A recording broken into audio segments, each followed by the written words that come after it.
orang dulu itu, Bapak Ibu, kalau mendidik para kiai-kiai kita, ulama-ulama kita di Indonesia itu, kalau mendidik santrinya itu sungguh-sungguh.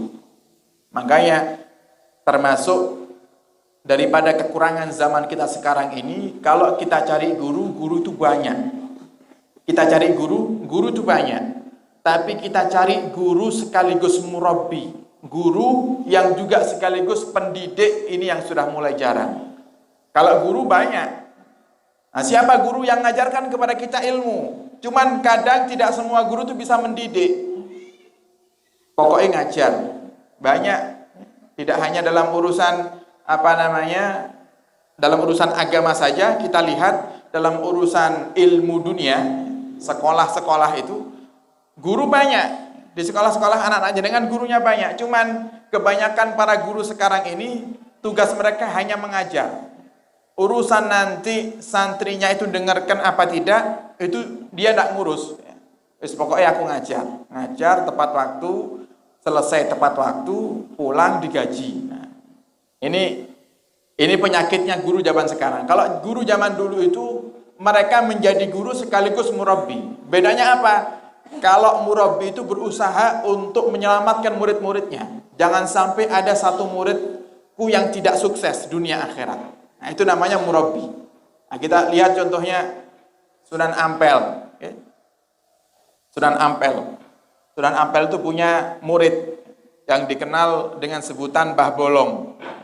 Mbah Bolong, jenengan kalau masuk pemakaman Ampel niku, sebelum jenengan masuk ke makam Sunan Ampel, jenengan lewat di kanan jenengan niku enten kuburan. Kuburan Mbah Bolong. Kuburan Mbah Bolong. Kenapa disebut Mbah Bolong?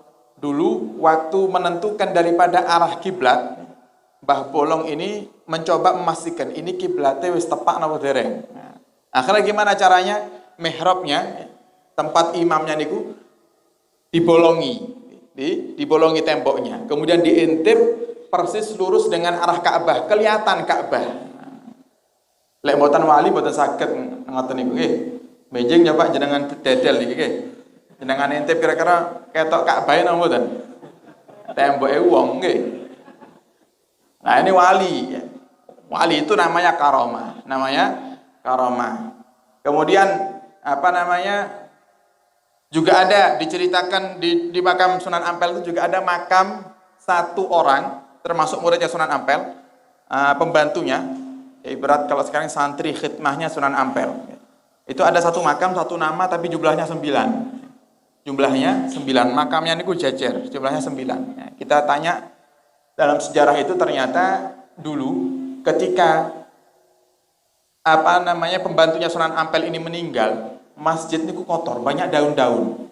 Akhirnya Sunan Ampel itu sedih, ini ya Allah, masjidnya tidak ada yang nyapu halamannya. Subhanallah, Allah hidupkan kembali itu. Allah hidupkan kembali daripada pembantunya Sunan Ampel sampai terus seperti itu. Makanya makamnya jajar. Entah itu yang asli jasadnya ada di mana, tidak ada yang tahu. Kalau jenengan ziarah ke Sunan Ampel, jenengan cari di belakang masjid ada jajar. Ada beberapa makam itu. Tapi untuk satu orang saja semua, namanya sama. Nah, itu namanya karomah. Allah turunkan kepada para wali. Dan banyak, Indonesia ini punya para wali yang luar biasa. Jenengan mau cari wali kutub di Indonesia ada. Wali kutub itu Bapak Ibu pemimpinnya para wali. Yang saya ketahui, di Jawa Timur punya wali kutub. Jenengan kalau pergi ke Kota Gresik, tahu Kota Gresik nggih? Nah, tonggone Surabaya niku nggih. Nah, jenengan kalau pergi ke Kota Gresik, jenengan pergi ke alun-alun Gresik. Di situ ada Masjid Jami. Persis di samping kanan mihrab Masjid Jami ada pemakaman. Di situ ada 2 makam. Yaitu yang pertama makam Al-Habib Abu Bakar bin Muhammad As-Segaf Gresik. Jangan kalau kepengen tahu fotonya sudah banyak beredar di media-media sosial. Habib Abu Bakar bin Muhammad As-Segaf. Itu termasuk wali kutubnya Jawa Timur. Ya. Wali kutub itu Bapak Ibu satu dunia, cuma satu. Satu dunia, cuma satu di zamannya. Jadi setiap zaman satu wali kutub. Setiap zaman satu wali kutub. Nanti wali kutub yang meninggal Allah ganti lagi dengan yang lainnya. Setiap zaman satu wali kutub. Dan Indonesia alhamdulillah pernah punya seorang yang luar biasa istimewa yang Allah angkat menjadi wali kutub dan mengharumkan nama negara kita Indonesia, yaitu Abu Bakar bin Muhammad As-Segaf Gresik, dimakamkan di Masjid Jami' Kota Gresik. Nah, ini juga wali kutub. Dan banyak wali-wali lainnya. Ada wali abdal. Wali abdal itu satu dunia hanya ada 40. Hanya ada 40. Mereka wali abdal ini ciri-cirinya kalau sama manusia itu luar biasa baiknya. Sama orang itu luar biasa. Apakah kita bisa menjadi salah satu wali abdal? Bisa. Karena apa? Tuhan mereka dengan Tuhan kita sama. Tuhan mereka para wali abdal di masa dahulu Allah, Tuhan kita pun juga Allah. Cuman kadang usaha kita yang tidak ada. Usaha kita yang berbeda. Kalau mereka para wali zaman dahulu ibadahnya luar biasa. Sayyidut Ta'ifah Al-Imam Junaid. Al-Imam Junaid Sayyidut Ta'ifah sebelum berangkat kerja, mereka kerja. Tidak ada para wali-wali dulu minta-minta, itu tidak ada. Mereka usaha, mereka ikhtiar, mereka kerja sama seperti kita nih kerja. Imam Junaid itu Bapak Ibu bedanya, kerjanya sama kita bedanya apa? Beliau itu punya toko di pasar. Tapi sebelum buka toko, beliau sholat 300 rakaat. Sebelum buka toko, sholat 300 rakaat. Kira-kira jenengan saged napa mboten? Lah ngoten niku jenengan menghayal dadi wali. Nggih. Pengene langsung buka, wis kadang subuhan ora wis. Selak entek mangke pelanggan kan ngoten. Nah, ini beliau sebelum buka toko 300 rakaat sholat sunnahnya. Jadi beda. Yang jadikan kenapa mereka cepat untuk diangkat menjadi wali oleh Allah Subhanahu wa taala karena usahanya luar biasa. Kalau kita tidak ada usaha, cuman bisanya menghayal kita ini. Baru sholat 5 waktu sudah merasa paling baik sak Pulirejo. Nggih. Kalau kelihatan orang tidak sholat itu sudah kayak ahli surga sendiri dia, nggih. Nah, ini penyakitnya. Padahal sholat 5 waktu. Orang-orang dulu itu tidak hanya sholat 5 waktu. Ibadah sunnahnya luar biasa.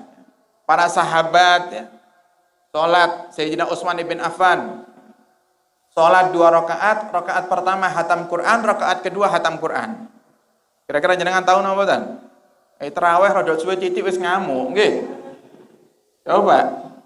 Mangke sebentar lagi kita masuk Ramadan iki. Coba Masjid Al-Munawwarah mengadakan tarawih baca 1 juz saja. 20 rakaat salat tarawih baca 1 juz Al-Qur'an. Besok lak sepi. Nggih. Menjing lak sepi, ndak payu, sing paling cepet sing paling payu. Itu menghayal jadi wali, ndak bisa, harus usaha, ikhtiar. Kita dekatkan diri kepada Allah, baru Allah akan berikan daripada derajat yang Allah kehendaki.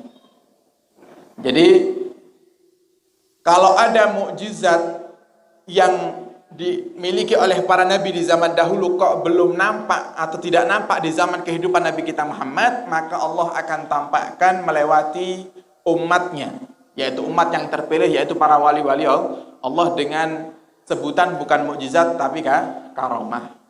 Termasuk Isra Mi'raj ini Bapak Ibu adalah mukjizat yang Allah berikan kepada Nabi kita Muhammad SAW. Kenapa disebut mukjizat? Mukjizat tadi kita katakan sesuatu yang jika kita paksakan untuk masuk ke akal manusia tidak bakal bisa.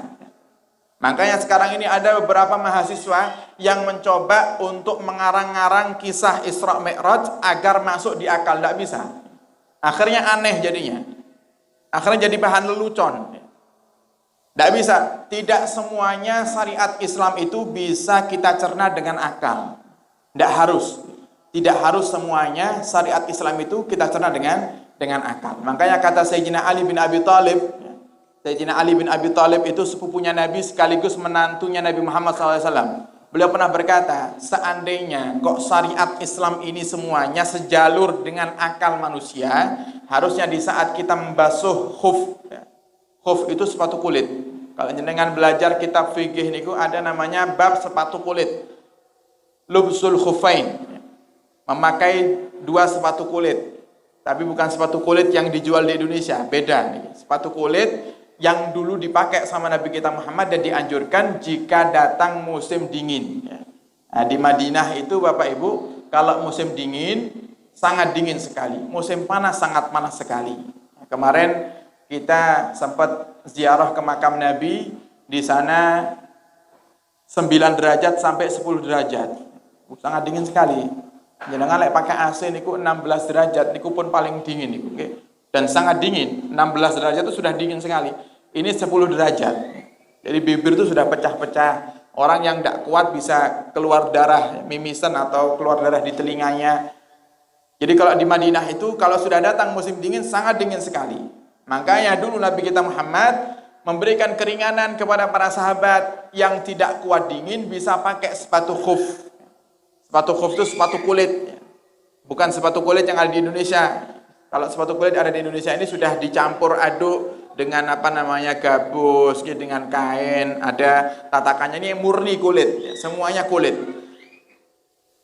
Kalau sudah orang itu pakai sepatu kulit, dalam hukum fikih, kalau dia kok batal wudu, tidak perlu dibuka sepatu kulitnya, cukup dibasuh bagian atasnya.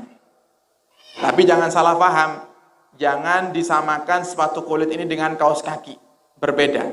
Ini kita bukan waktunya untuk bahas fikih, sehingga saya sebutkan saja secara global. Karena sepatu khuf itu ada syarat-syaratnya, ya. Ada syarat-syaratnya yang dikatakan sepatu khuf yang memenuhi syarat menurut syariat itu adalah ada beberapa syarat, diantaranya tidak, kalau disiramkan air di atasnya air itu tidak masuk ke dalam. Lah kalau kaos kaki kan disiram di atas masuk boten, tembus boten kaos kaki. Jenengan kaos kaki aja dengan siram kakinya, tembus boten airnya, tembus, maka kaos kaki tidak bisa dikatakan khuf, ya. Kalau ada orang sudah pakai khuf dalam keadaan dia sudah berwudu, kok ternyata tengah-tengah pakai khuf, batal wudunya, mau wudu lagi, tidak usah dibuka khufnya, cukup dibasuh atasnya. Kata Sayyidina Ali bin Abi Thalib, harusnya kalau jenengan katakan syariat itu harus sejalur dengan akal manusia, harusnya membasuh khuf itu bukan di atas, tapi di bawah. Jenengan lek pakai sepatu, pakai sandal, sing kotor bagian atas atau bagian bawah? Bawah. Tapi yang disuruh membasuh yang mana? Atas. Nah, ini artinya tidak semua hukum dalam agama Islam itu harus sejalur dengan akal manusia, tidak bisa. Makanya ada beberapa hal itu yang disebutkan amrun ta'abudiyun, perintah kita dari Allah Subhanahu wa taala untuk kita lakukan tanpa kita bertanya apapun.